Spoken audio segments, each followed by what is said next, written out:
This is a journey into sound. A journey which along the way will bring to you new color, new dimension, new values, and a new experience. Welcome to the G-Spot Podcast.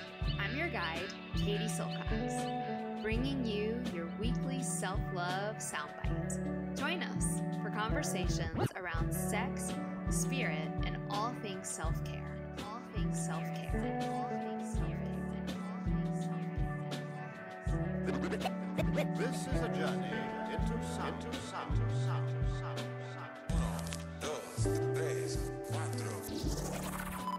are a G-Spot Podcast.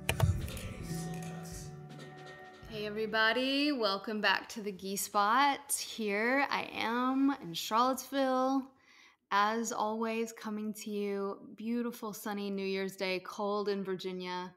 I hope you're warm wherever you are. I hope you're staying warm and wet as this Vata season begins to come to an end. We are entering into Kapha season. Kapha, the energy of water, is starting to come back. Hallelujah. But you know, January 20th, they call Blue Monday. I don't know if you're familiar with this because it's sadly the highest amount of suicides in the States happens on Blue Monday. And it's the 20th, I believe, which I think also coincides with the new moon. Anyway, maybe it's the full moon. Be sweet to yourself. Know that you are not alone. That's one of the biggest things for me, is just to remind myself, everybody feels this at some point in time. If you are feeling the saddies, as my friend Cassandra calls them. But Kapha time is also really good news for us Vatas who tend to be a little bit more on the spacious side of things. And that is the water is coming back and we get more snow and we get a loosening of that drying quality of the fall. So join us in Lineage of Love if you want to know more about these things, or even better, join us in Ayurvedic School, where we go into this stuff really deeply. And we actually start Ayurveda School in 6 days. So if you're listening to this, get in now. We start January 16th. So that's exciting. We have so many women signed up for this program. We're a little bit shocked at how many people are joining us this year, but I think it's just a real testament to where we all are in this time and really wanting to take responsibility for our health and our deeper health, which is, of course, our heart. So join us. Another little quick announcement before we get into the hot topic of today, which you may have noticed the slightly provocative title of the podcast today, on why your yoga practice may need to go ahead and die, which of course it's going to die. It should be dying every day, and then it can be reborn. So we're going to have a hot topic today that I'm quite frankly terrified to talk about, but also certain that we need to talk about. So one more announcement. Shakti School, our podcast, the G-Spot, has a new sponsor, which is really exciting because it's a couple gals that I am really, really proud of who have started an amazing business, girl businesses I always love to support. And it's called Apothecary with a K. And we're going to give you all the links to their company in the show notes. But Apothecary is a 100% woman-owned small business, and they are creating, you guys, such good stuff. And I know Ayurveda products pretty well, and they sent me one called Chill the F Out. It's a beautiful formula that has reishi and ashwagandha and cacao and peppermint and coconut, and it's super yummy. You can easily throw it into your smoothies in the morning or create a little yogini milk at night. Super great. Ashwagandha is one of my favorite herbs, so I'm a big fan of this. Really good for just reducing stress, reducing inflammation, getting some mental focus. They've got awesome stuff. They're all based on Ayurveda, of course, and these blends are really great for us modern gals that do have busy lives. You can kind of throw them into your smoothies. They have a great tea called Tea Talks that I love. good roots and awesome stuff in that. So check out their products. Easy to use, super convenient. Their packaging is rad. I love their names. Chill the F Out, T-Tox. They sent me a Triphala, which is really great for digestion for pretty much everyone on the planet. And they have really sweet little kits for your dosha and doshic quiz stuff. So head over to Apothecary. We've got the link to them in our show notes, and pretty sure they're going to give us Shakti Girls a 10% discount code. So check them out, Apothecary. We love you guys. Great products. I can't recommend enough. So check those guys out in the show notes or head on over to Apothecary. That's spelled APOTHEKARY.com. And we'll get started. So why your yoga practice might die. I just first want to say that this topic is something that I've been holding in my heart for almost 2 years now. And as many of you know, and some of you don't, I've been something of a figure in the yoga world for a while. I've been practicing for 20 years and teaching intensively for the past almost decade. And it's been something that I've just been holding because I needed to hold, because it was so personal and so emotional and truthfully so painful for me. And it's still a lot of those things, but I kind of felt like I needed to integrate it. I needed to integrate my experience more before I came out and publicly began to speak about my experience. But I think one of the most important things we can do as women is to speak about our experience after we've done the work of doing our best to integrate it. And speaking your experience can oftentimes be one of the most terrifying things to do, especially if you're a woman. You know, some of us come from a lineage where we were burned at the stake for speaking our truth and for speaking our minds and for just being our innate woman self. And so I very much feel like I'm in that vein. And what I'm finding though is that when I speak my heart and when I speak the truth of my experience, which your experience is always valid, people come out of the woodwork telling me, oh my God, me too. Me too. And that was the power of #MeToo. That was the power of it. And so why your yoga practice must die is the first time I've publicly spoken about my story. I've been speaking about it in Shakti School, and I've been speaking about it with my students. And I'm not going to go into all of the details of it here, but today in this podcast, it's the first time that I really publicly speak about it. And what I found was that when I did speak about it with my students and my friends, there was so much support.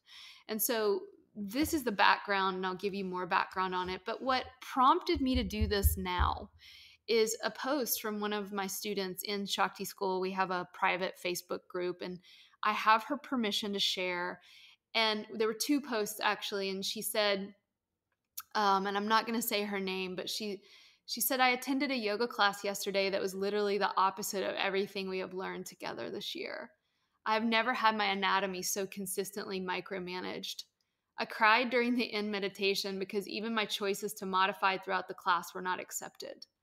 I've never seen a teacher not allow the students to make choices in their posture. I finally told her to stop after she didn't get the cues from my face and body.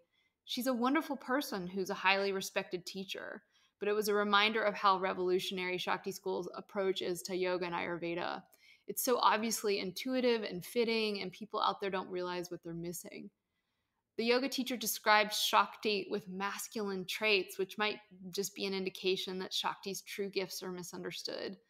The practice was disempowering, even though it was completely well-intended. And she went on to say her feelings about the school. And then I'm going to scroll up, that prompted someone else to feel permission to write. And again, I have permission to share this with you guys. Another gal in my school wrote me an email, and she shared with me privately her experience. And I said, please, will you please share this? I think if you share it, it's going to be helpful for everyone in our group. And then I said, please, can I share this on the podcast? Because I feel like it's going to be helpful for everyone, all of our listeners. And she said, hey, I got motivated by the other post about yoga and how it's affecting us. And by the way, the women in my tribe, a lot of them are yoga teachers or healers or body workers or intuitives and sensitive gals. And she said, I totally agree with what everyone has said, but I am struggling so hard with it. I was afraid at first to post this because I felt pretty alone in the struggle, but I wanted to see if anyone else was in the same boat. I've been practicing Ashtanga yoga for about 4 years now, and truthfully, this whole year in Ayurveda school has really turned into a big old debate on whether or not I should keep practicing. My poor Ayurveda buddy has had to listen to me go back and forth with this question all year. I've gotten so much out of our discussions on the nervous system, and the feminine form movements. I feel like those things have brought so much balance into my life. I can clearly see how my Ashtanga practice, and especially the way it's taught, is wreaking havoc on my nervous system and my body, even though I'm just a home practitioner. But a lot of times I still find a lot of pleasure in the practice. I love feeling so strong and powerful and flexible in my body, and the discipline really works for me. I was an engineer before Ayurveda school. However, I also notice that I'm tired all the time. I stress when I miss a practice, and some days it doesn't feel so great to do all those deep back bends. But when I think about giving up the practice, I get an intense physical and emotional reaction. I start with getting super angry and defensive. Then I start to sweat and get all overheated, and then it finally turns into a feeling of intense fear and almost panic. I shut down. I think it's a fear of what's going to happen to my body and who I am as a yoga teacher if I can't do all those, quote, cool poses. I started Ashtanga yoga around the same time I started my eating disorder recovery and thought it was the best thing. Now I see that maybe it just turned the eating disorder into a different form. Now I'm trying to figure out what the hell you do about letting go of a practice that you have such a big attachment to when there's so much to fear. Is anyone else out there struggling with this? Makes me cry. And I wrote her and I said, please post this, because I get so many emails, you guys, so many from women that really literally are this exact almost template. So I read you that email in order to tell you a little bit more of a backstory about me. This email I just read to you could pretty much be similar to my experience. I'm a 38-year-old woman now. I started yoga when I was 18, and I struggled with anxiety, super strong panic attacks, and my own version of disordered eating. And I am sitting here in front of you telling you that those things are not gone from my life. And I say that because yoga didn't fix me. And I am beginning to slowly let go of the notion that I will be fixed and I will be perfect. But yoga did really help. And yoga became such a powerful medicine for me, such a beautiful medicine for me. And I started yoga in Spain, and it was amazing. Like, I call it the yoga honeymoon. Like, I know you guys out there know what I'm talking about if you've done yoga and you're coming out of that first shavasana, and it's just like this beautiful experience of finally being inside my body and moving my body. And I fell in love with yoga. And there's a longer version of this story that will be coming out, I can't say soon, but one day, where I tell you that journey in depth. The short version is that I began to study in a number of different systems, all with male gurus. And it doesn't matter if it's a man or a woman, because a woman can propagate a system just as much as a man. But I think it's important to recognize that the majority of the people in the country right now who are practicing yoga are women, and the majority of the high-level teachers are men. And to my knowledge, 100% of the lineages that we come from, if they're based on any kind of Indian lineage, are male. And so most of the yoga that all of us are doing come from these very patriarchal, hierarchical male models from India. And I began to work with a teacher for about a decade. And gained so much good from that experience, right? And also gained a movement system and a breathing system that I took to heart and really followed. And I was super, super, super like our gal who wrote in to the show, disciplined with it. And I saw yoga as the only thing that was keeping me sane. I saw yoga and meditation and mantra as the only thing that was keeping me from devolving into a hot mess. And yoga was my therapy. Yoga was my pharmaceutical. Yoga was my religion.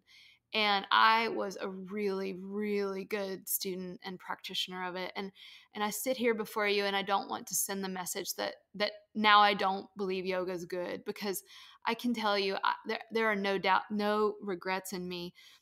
Yoga gave me so much, and my relationship to that teacher at the time gave me so much. And I learned so much about this beautiful system of Tantra and the Vedas, and just as Christianity, right? Like Jesus was the most amazing shaman of our time. And yet the religion of Christianity did some harm to me, and I'm sure you, if you're listening and come from that background. So what I'm proposing today is that I think that the same thing that happened with Christianity and the original message of Jesus has happened in yoga. Most people don't realize that the poses that we do in a modern day yoga class, if you go to a studio or you go to a gym, are not old, you guys. They're fairly new, in fact, about 100 years old. And they come from a teacher named Krishnamacharya, who popularized the yogic movements. And all of our teachers, really, we can reach back to Krishnamacharya.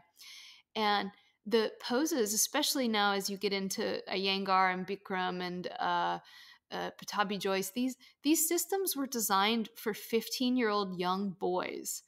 And young 15-year-old boys, as you know, they need to move a lot, they need to jump a lot, and they need, like a wild horse, they need a lot of discipline. And we could go deeper into whether or not they actually do need this. But my point is that the system that we have inherited really does not come from women, and was not originally designed for women. Now, later, some of the therapeutic models of the lineages I'm speaking about began to adapt it to women, because I think it became painfully obvious that we have something called a uterus, which is usually not considered in these practices.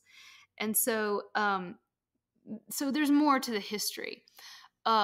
Beyond that, about 100 years ago, when these forms that we've inherited in the United States were developed, that were largely for 15-year-old boys, as I said, and were also based on some subtle esoterics, but Indian martial arts and Indian army moves. They were good calisthenics, right? Some of them. And so it was basically a fitness system that was developed to help train the mind. And, there's millions of different fitness systems to help train the mind. But I now, after being somewhat of a scholar in the field and definitely a practitioner in the field, can say, I'm not sure that there's anything super special about the yogic moves and the poses, any more than any other system that uses movement and awareness in the body and fluidity and breath. So that's a little fast and dirty on the history of the poses that we have inherited. If you go back, because of course yoga is much older than 100 years, and if you go back in time and you look at where the original technologies of yoga come from, they largely, according to scholars, come from these Indian ascetics. What that means is Indian, mostly dudes, to our knowledge, right? Because of what has been passed along in written tradition and some oral tradition, most of them were men. Ascetics means that you go off alone into the forest. You get rid of all your personal property. Ascetic means I live with nothing. And that is the root of yoga, is to do something called Viyoga, which means to separate yourself from, so as to experience enlightenment, in their mind, something called enlightenment. And so these ascetics, if you look back at the actual documentation, drawings, figures, and scholarly articles, which I've done a little bit of, what you find is that the poses don't look anything like what we're doing in yoga in America today, and kind of thank God, because they're freaking weird, right? A lot of them are seated. None of them are standing. They're seated poses, mostly meditative poses.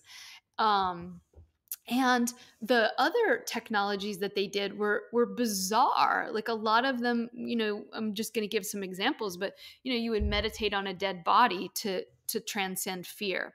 You would raise your arm up in the air and hold it there for days and days and days on end or even years sometime until the point where your arm would gangrene, right? And what that showed is that you had transcended your attachment to the body.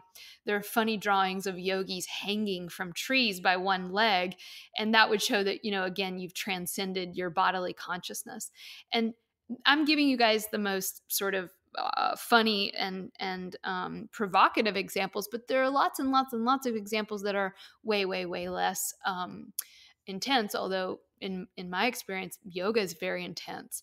But what all of the practices historically were designed to do by these people who, by the way, were brilliant. These were very smart people who knew the body and knew the nervous system and knew the brain and knew how to affect change on it.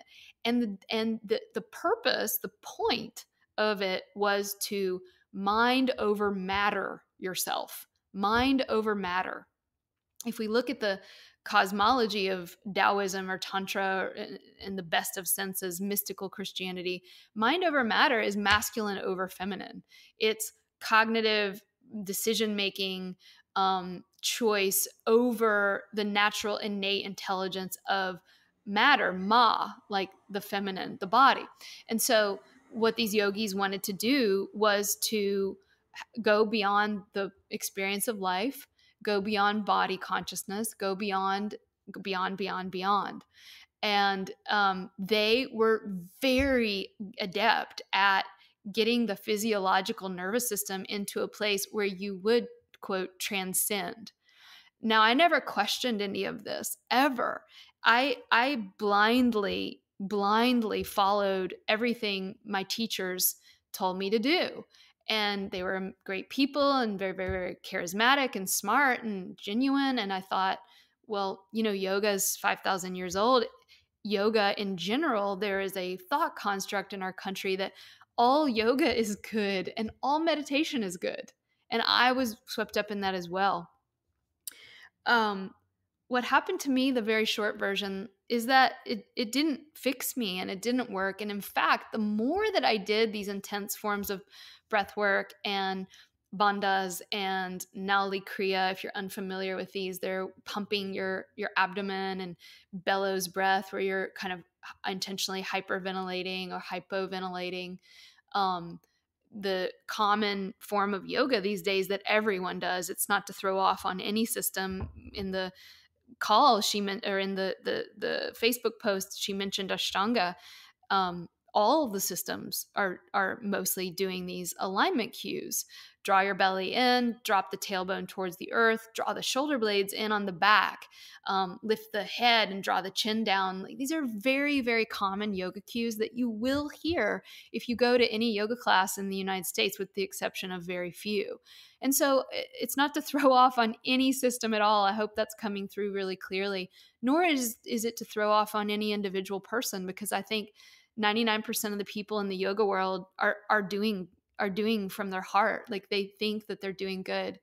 But as my nervous system, what happened to me was basically I had something of a nervous system collapse. I was traveling a lot, but not that much. And I'm a big health nut. I eat really healthy and take really good care of myself, but my body was just breaking down. Like a lot of the women in my community are now coming forward and admitting, and I had to admit, and that was really hard.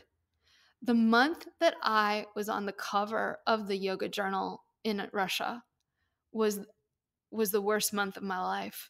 I had a complete nervous system collapse. And I couldn't understand what I was doing wrong. I was doing the yoga every day. I was doing the pranayama. I was doing the mantras. I was eating the Ayurveda way. I was going to sleep at 9 o'clock at night. I was meditating for an hour every day. And I had a collapse. And so I'll go into this more in my book. But the point of it today is that when you are attached to a certain style of yoga, or even yoga itself, when we're attached to meditation and mantra, worse even if you're a teacher and you've based your whole life on it, it can be really hard to admit that your own practice needs to change. And I sit here before you and I took such comfort in these words. Like, if your yoga teacher is not evolving and sometimes even contradicting herself, you may need to find another teacher, because the truly humble seeker always knows that tomorrow it could be different. The definition of health is not this is the right thing, but it's my ability to adapt tomorrow to new information and new experiences in my body. And so that breakdown, which I call my nervous breakthrough, sent me on a journey that I've been on for the past almost 2 years of trying to understand what the heck happened, what happened, and how I can heal and restore myself. And I'm still not there, but I'm getting there. And I met with this incredible woman in Oregon who was a nervous system expert. And please don't write me asking for her name, because she's kind of my doctor, and I do need to keep some things personal. But what I'll say is that this person really helped me a lot. And she explained to me what the nervous system does when you do yoga and when you do breath work. And I had never studied that, you guys. I had never studied scientifically what happens medically, biologically, what happens to the body when we do these tried and true mainstay practices of yoga. And what I discovered astounded me and angered me and saddened me and continues to. But it also empowered me and inspired me, because I have this tribe of incredible women, healers, medical professionals, social workers, yoga teachers, body workers, mothers, lovers, these women that I have in my community that I could then share this with, who, contrary to my fear, spoke up and said, Katie, we're going through the same thing. Our nervous systems aren't being healed and saved by yoga, even the best kinds, even the most restorative kinds. What the hell is going on? I also reflected back on like every single celebrity yoga teacher that I know, and friends of mine who've been mainstays in the yoga world, teaching yoga in big cities, being very successful teaching their retreats and workshops. And my friends, many of them, not all of them, because we all have different nervous systems, right? But many of my friends don't feel great from 10 years of yoga, 20 years of yoga, 30 years of yoga. Many teachers who've been teaching for 30 years of yoga, who are on the cover of the Yoga Journal and have written books, are not healed by yoga. And I don't want to call anyone out, and I certainly don't blame anyone. But this is not what's getting reported. There's as there is in all religion and institutions that want to stay alive, there's a desire to keep truth hidden so that we can propagate this creation that we've created, right? That the yoga, billions of dollar yoga industry has created. And that is yoga. Yoga is great for you. So I want to give you guys some practical things about this, because if this could be, such a long lecture, and that's why you should join Ayurvedic School, where we help one another come out of these patterns and teach you guys how to do it with your nervous system. But what I just want to share for today, to get your creative juices flowing and your brain flowing, and I think for many of you already know this intuitively, or you're starting to come to this intuitively, and that is, what are these yoga excuse me, what are these yoga cues? What are these yoga cues doing to our body, especially the female body. If anyone tells you that all yoga is created equal for men and women, they don't know much about the human endocrine system. They don't know much about the nervous system of women, and they don't know much about the female brain. The brain, of course, we're all different, right? But in general, we can say the female organism is different than the male organism dramatically, especially when we talk about the endocrine system, which is responsible for your hormones, and the nervous system, which is responsible for your fight, flight, freeze, tend and befriend. Nervous system is responsible for a lot more than that, but and the brain. Our brains are literally different. The female brain has actually more connection between the right and the left brain.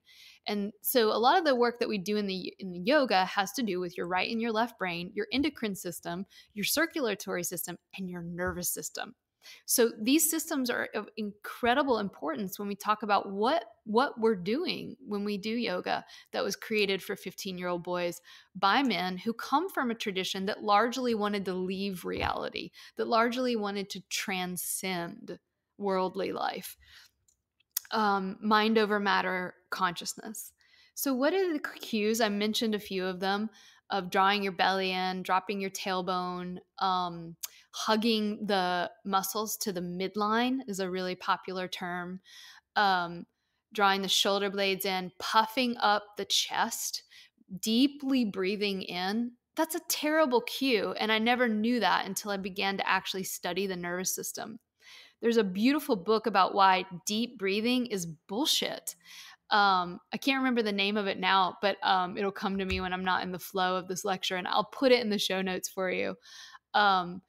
So many of these things that we hold as like the sacred golden cows of yoga are just, quite frankly, we don't know what we're doing to the nervous system. And when we affect the nervous system, it affects our structure.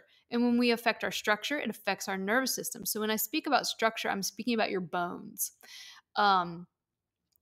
So these cues, and I've only gone through a few of them, what they actually do by and large, according to what I've learned over the past year and a half with a lot of experts and studying the nervous system, is they hug or constrict the bone structure in and constrict it in and towards itself. So if it's from the bottom, it goes up, and if it's on the top, it goes down. And so it hugs all of your structure in. It constricts things inward.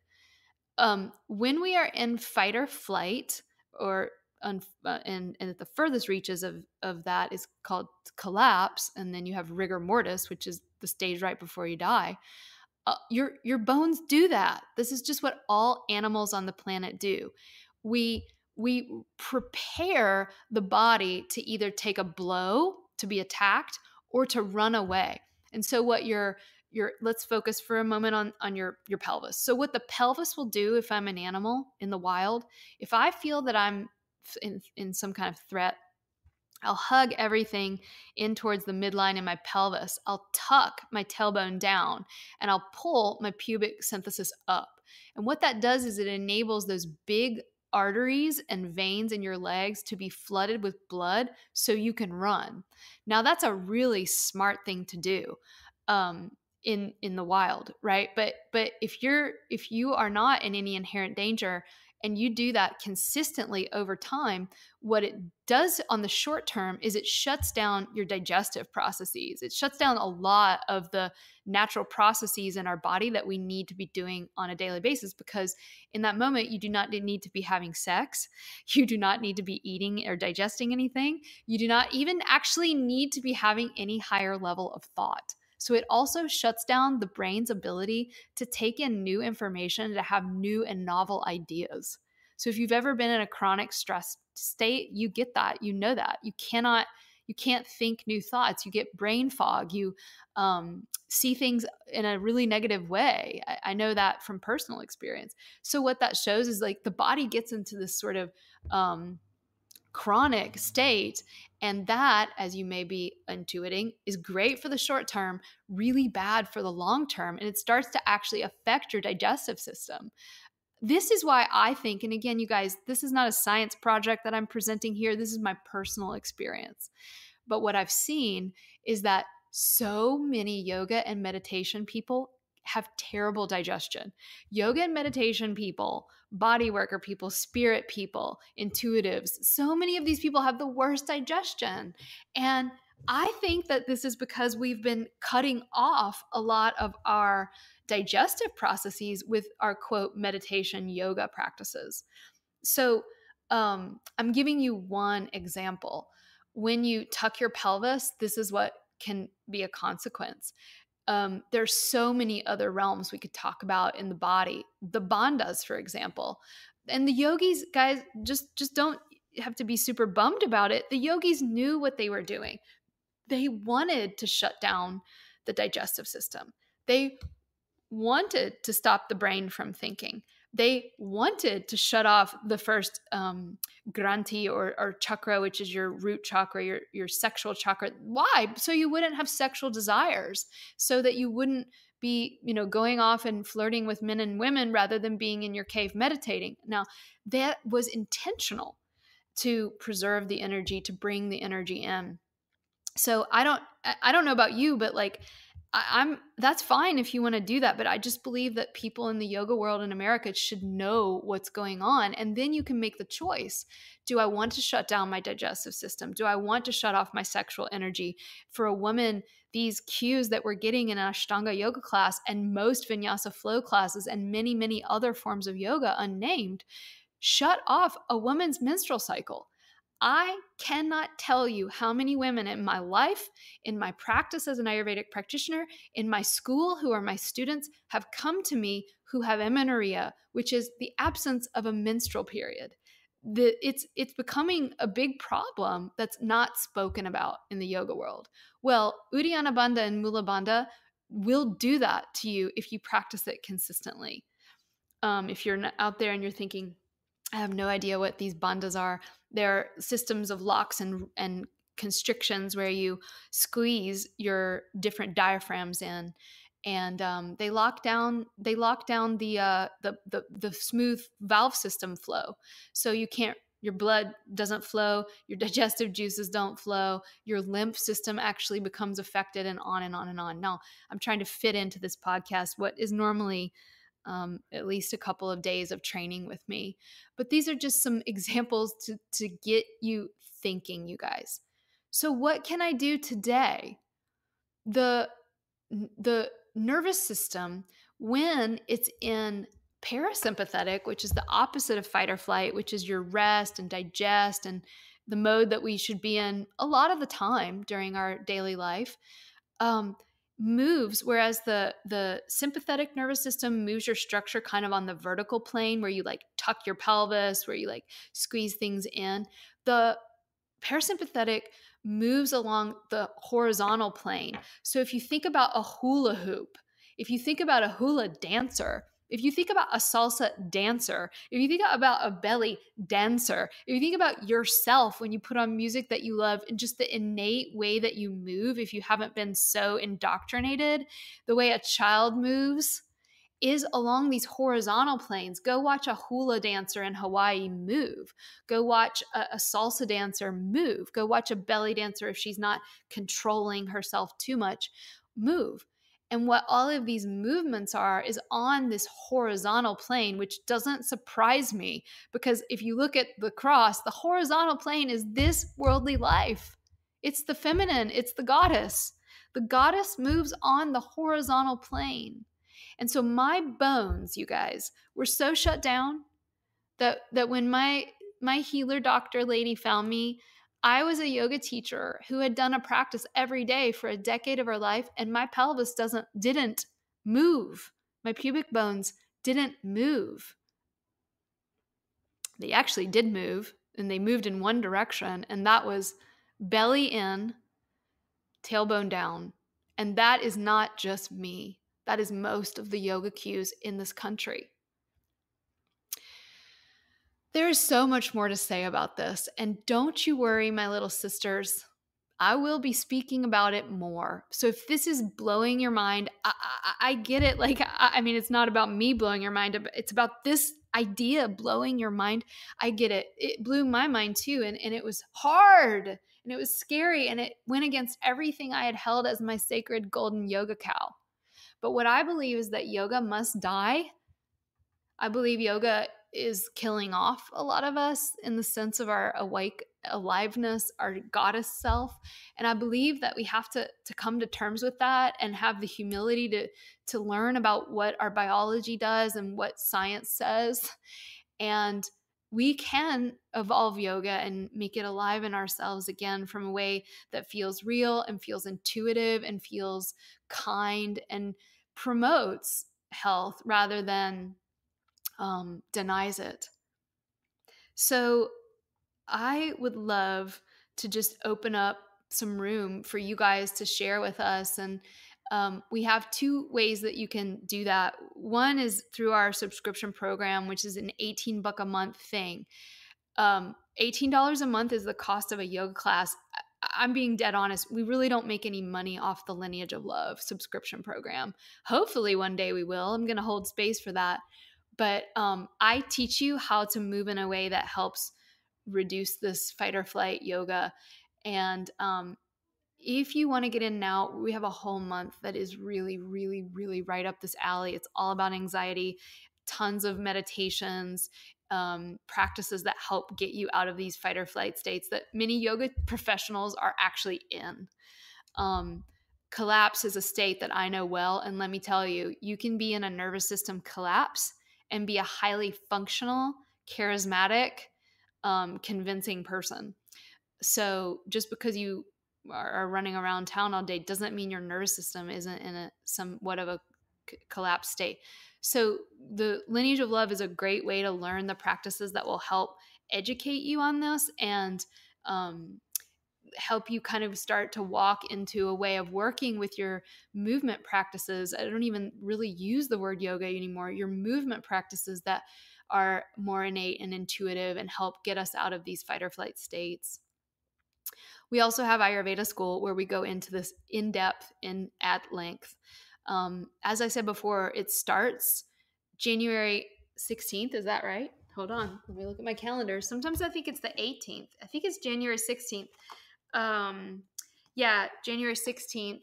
It's a year-long program where you can really learn all about this in addition to beautiful goddess life-affirming tantra practices, Ayurvedic practices that are based on feminine form, Ayurveda practices that are geared towards a woman and her experience. And that starts, as I said, in January. If you want to leave us a comment below in the podcast, we read them, and you can leave us a 5-star review if you love it. Subscribe to the podcast. It's a way that really helps us stay alive and get this shared with as many people as possible. I feel like I've opened up a big box, a Pandora's box, but I was so inspired by my students' quotes and messages that I really wanted to start the conversation. And if you have more to say about it, you can email us too at info@theshaktischool.com. We'd love to hear from you guys. And please just trust yourself. Trust your own innate movements. Trust your breath. Your breath. Trust it. Just the one that's happening right now. Trust your experience. Trust your experience over any preacher, over any priest, over any guru, over any yoga teacher. Trust your experience. When you hold yourself in presence and love, the experience that's happening for you is always your greatest teacher. That is the true guru. That is the only guru. And I look forward to sharing more about this with you guys in the days to come, in the months to come, in the year to come. And thank you for listening. I hope you guys have a wonderful day. As before, check out our amazing sponsor. I feel like I need to go take the chill the F out after this talk. Check out Apothecary.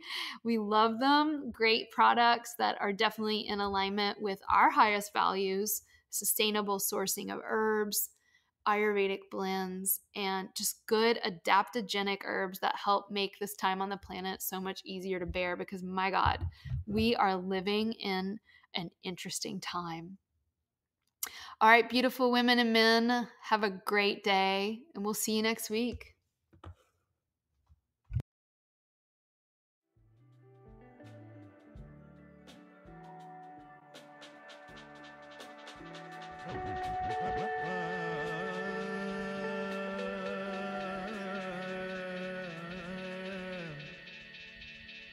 फूटे फूल अपूर्ण सुखे